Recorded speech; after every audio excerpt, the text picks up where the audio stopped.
أنت الإنسان الروعة في الكوكب الأرض. اذكري لي موقف تفتخرين فيه في ابوي. كان في فترة كنت أنظف البيت، كان عندنا ستور وكان في وايد أشياء، فتميت أنظف هالمكان وبعدين حصلت وايد أوراق وفولدرات وشي. بعدين تميت أشوف الأوراق يعني عشان أفرها أو أخليها وشي هاي الأشياء.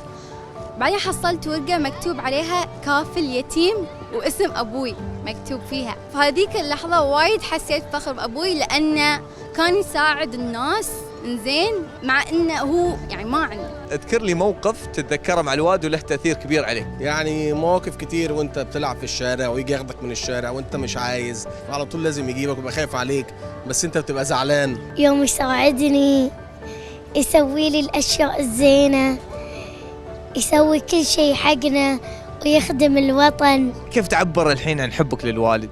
شو ممكن تقول له؟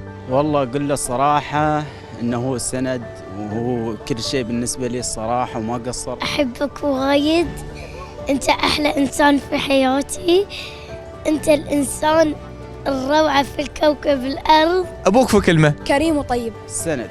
عند الخير. طيب، أحبك. الأب هو السند والحياة ونور البيت. شاركونا في التعليقات أجمل لحظاتكم مع أباكم. لا تنسون تساهمون في دعم حملة وقف الأب من خلال الموقع الإلكتروني.